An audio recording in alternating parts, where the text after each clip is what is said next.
Hello and welcome into PB at Night. Jacob's in the chat room. It's kind of weird having Jacob in the chat room because, usually I'm standing over here, Jacob on another monitor and all this stuff. But this is PB at Night. This is where we talk about the latest that's happening in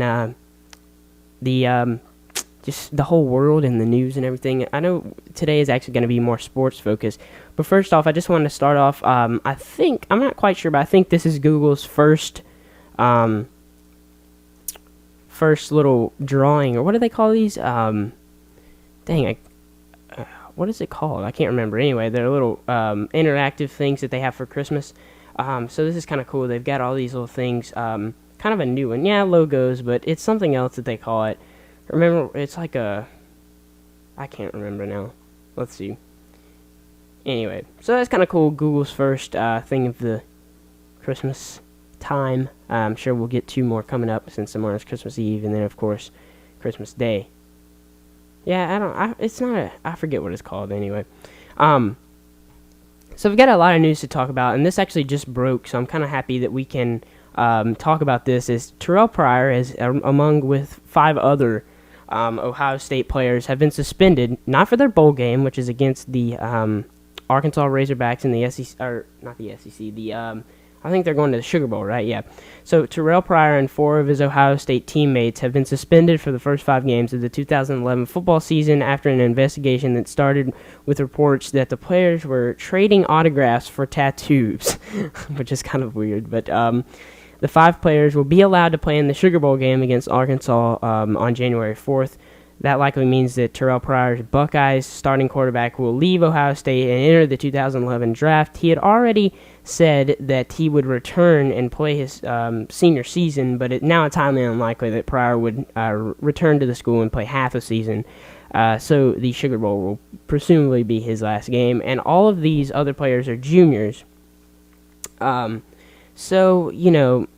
I don't think most of these players are not star players except for Terrelle Pryor, but the rest of them are juniors. And today the NCAA announced the suspensions on Thursday morning. In addition to Pryor, the suspended players are running back Dan Herron, wide receiver DeVere Posey, offensive lineman Mike Adams, and defensive end Solomon Thomas. And they'll be suspended for the first 5 games. And additionally, we'll have to make charitable donations in the amount of improper benefits they received, which the amounts range from $1,000 to $2,500. Sorry. And I just heard the latest that Ohio State and Terrelle Pryor and his family and some other people are going to try to appeal the suspension and hopefully bring it down to 2 games because Terrelle Pryor is still expressing a lot of interest in staying in school and getting his degree and not going pro yet, which is kind of odd because, if I thought of anybody in the NCAA, he would be one of the, tats for stats. And he was also accused of selling his last year's Big Ten title ring, which is their conference, and which is kind of funny. I mean, don't you think that's kind of valuable? And he claims that it was for helping his mom, and whatever. I mean, I guess you could say it was for helping his mom, but I'm not quite sure about that. But yeah. All right, so our next story is the Skype outage that has been happening. This put a huge damper on everybody's shows. Fortunately, we have not been doing a show that required Skype in the last couple of days.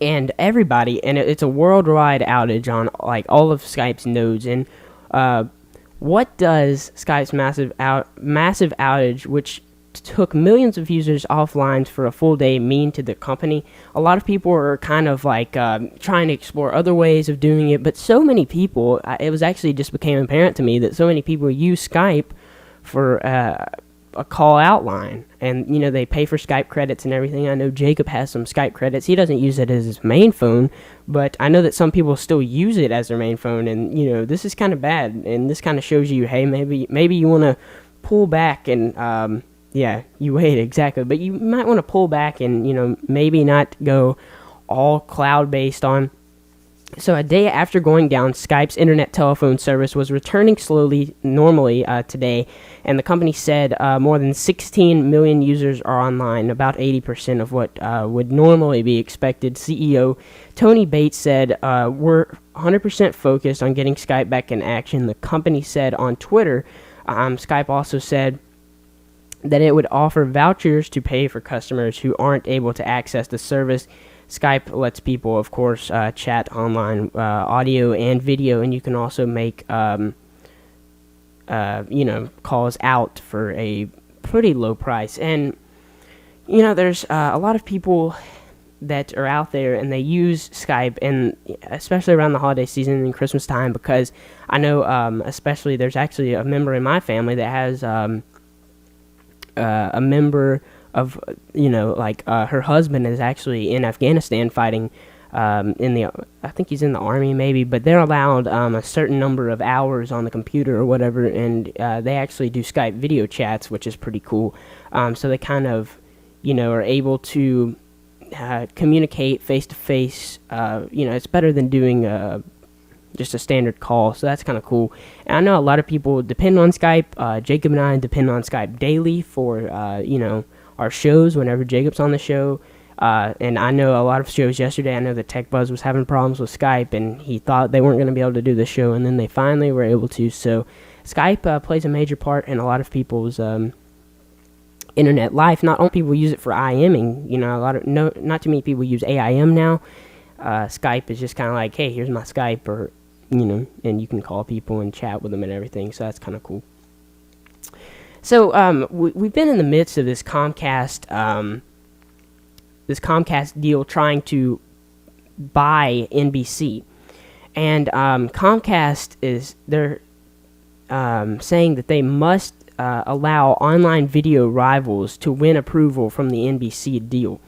So Comcast must agree to let their subscribers view online video from competitors to win the approval of the regulators to buy NBC Universal.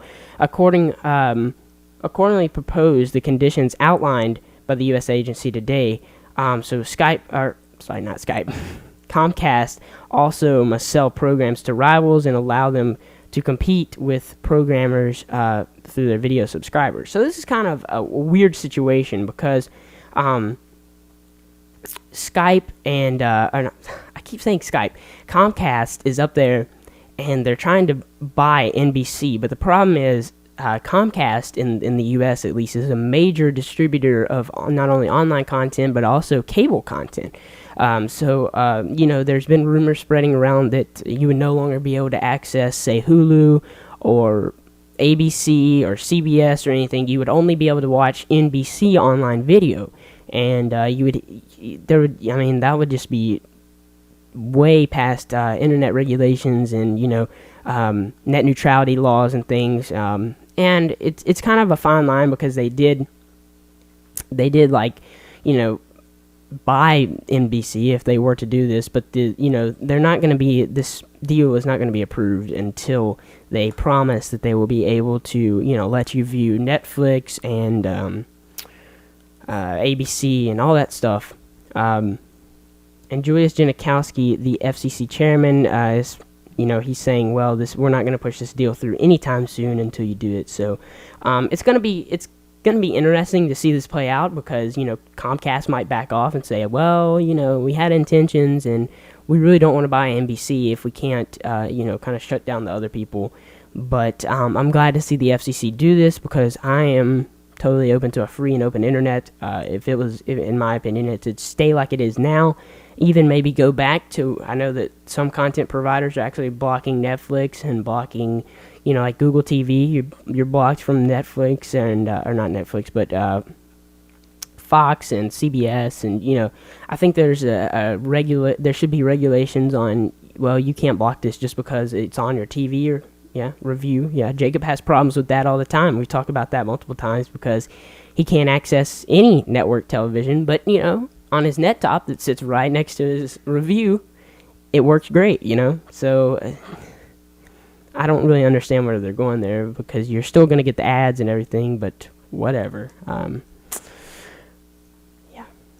So as we prepare for Christmas, one of the highlights is, after you get done, Thanksgiving is football. It's always in NFL football. Everybody sits down after they've eaten and, everything, and kind of recovering and getting ready for Black Friday. You sit down and you watch. Most of the time it's the Cowboys and the Lions, and they're playing either each other or some other team. Well, Christmas is more about the NBA matchups, and a lot of people are touting this big matchup. It's going to be Kobe and the Los Angeles Lakers versus Dwayne Wade, LeBron James, and Chris Bosh of the Miami Heat. And in June 2003, Kobe Bryant told then ESPN reporter Jim Gray that he would opt out of his contract with the Lakers and after the following season and become a free agent. That night, LeBron James was selected by the Cavaliers with the first pick of the NBA draft.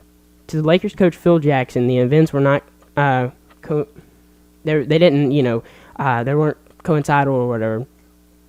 But a lot of this stuff has changed because he said, well, I'll go back and, be with the Lakers. And, of course, Kobe Bryant last year won his 5th NBA championship. And, coming up this year, if he wins his 6th NBA championship, that will, he'll be on the same level as, not Kobe Bryant, Michael Jordan with 6 NBA championships. And it's kind of funny because Phil Jackson, the Lakers head coach, actually coached Michael Jordan through all of those six championships. So it's kind of cool, and it's going to be cool to watch. Of course, I'm sure that either the Lakers or the Heat won't play very well, and most of these games that happen during the season aren't that great of games, especially like that was evident. I know it's a different sport, but the NFL, we talked about a couple weeks ago that the Patriots. Yeah, PJ and MJ, yeah. But the Patriots would be playing the Jets, and a lot of people are saying, wow, this is going to be the best game of the season. It's on Monday Night Football. It's prime time and everything. And, we'll just say that the Patriots kind of blew the Jets out of the water. It was like, what was the score? Like 46-3 or something. It was crazy, But, yeah. So our last story of the day is the Poinsettia Bowl, which is actually set to happen tonight between San Diego State and Navy. It's actually played at Qualcomm Stadium in San Diego. And San Diego was they've pumped 1.5 million gallons of water out of the stadium. That's crazy. 1.5 million gallons of water. That's just crazy. They've been going through a monsoon. They're saying the field looks beautiful and everything. The water's all off, and they've actually started to paint the sponsor logo in the midfield, and that tells you how things are progressing. So it looks like that they won't have to move the field, and it's a grass surface, so that means it's going to be damp and slushy. But yeah, that's just crazy.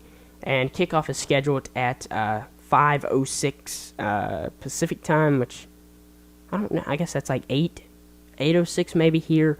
9:06. I think it probably 9:06 Eastern time. So that's cool. But it was crazy. I was watching ESPN today, or the Mothership, as Dan Patrick would call it. I love Dan Patrick, but anyway,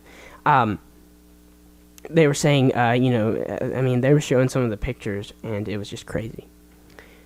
So that pretty much does it for the news for this week, or for today. I wanted to talk about, just kind of express our gratitude towards all of you guys for our first great year. And in January, we're going to be celebrating our 1-year anniversary. Right, Jacob? Boom, boom. Wow, y'all lost 25,000 gallons of water. Maybe it went to the stadium, yeah. But I just want to kind of express our gratitude towards all of you guys, because you were the guys that are downloading and watching and everything, watching our live stream. We recently, about 2 months ago or a month and a half ago, started the 24/7 live stream. We're seeing great numbers. I actually think I had it written up here on the back, the whiteboard here, and I think we've received 2,000 unique views on the Justin.tv feed in a month. So that's really good numbers. I hope we're getting some foot traffic through there.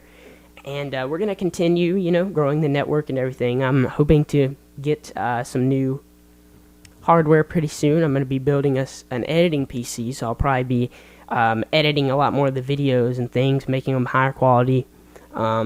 maybe getting a new camera, also getting another Skype machine so we can have multiple Skype callers if needed. So we're really happy for what's going to happen in 2011. I need LCDs on the walls. You can furnish those if you'd like, or Jacob, you could just get LCDs on the wall.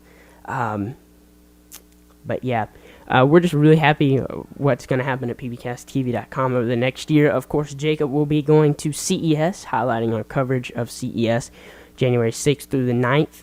Hopefully we'll get some cool content from there. I'm hearing, Jacob, there's going to be a lot of tablet PCs. Maybe you'll be able to spot us some.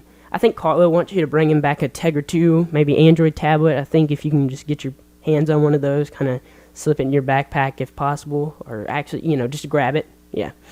I told Carlo if you brought one back for free that I would make sure to tell him that you would grab one, so I figured now would be the best time to do that. Yeah. Just, put it in your backpack and run. Or, no, what you need to do is just, dang it. Jacob has me on this thing. Every time I say what you need to do, I think of him going, what you need to do. But anyway. Just throw it up behind Leo's tin or something, his booth up there, and just kind of be like, oh, well, Leo gave it to me or something, just blame it on Leo. That's what I'm saying. What you need to do. But anyway, that pretty much does it, and for this episode of PB at Night, we will see you. Well, there's the upstruck.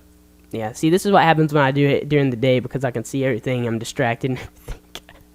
But anyway, that pretty much does it. I'm also very happy to say that we're on YouTube. I know you guys probably get tired of me talking about YouTube and things, but I'm just so happy that we're on YouTube, able to post all of our videos on there, which is awesome. I promise I won't talk about it in 2011. So we're coming back January 3rd. I'll be posting, I don't know, I might post some content. I'm going to be going down to Orlando for the Alabama game. Alabama's playing on not Christmas Day, New Year's Day against Michigan State. So I'll be there. Yes, hello there, YouTube. I will make another video. Oh, yeah, Jacob's talking about the video, with us. Yeah, we'll do that. We need to do that while I'm on break. How about we do that? Maybe next weekend or something. So, guys, until next time, I'm Nick Jones, and thanks for watching PBcast TV. You can follow us on Twitter, twitter.com/pbcasttv. You can also follow me on Twitter, twitter.com/badnickjones. So until next time, guys, I'm Nick Jones. Hope to see you soon. And as Jacob would say, I know he's not on the show, but he can still type in all caps and everything. Peace.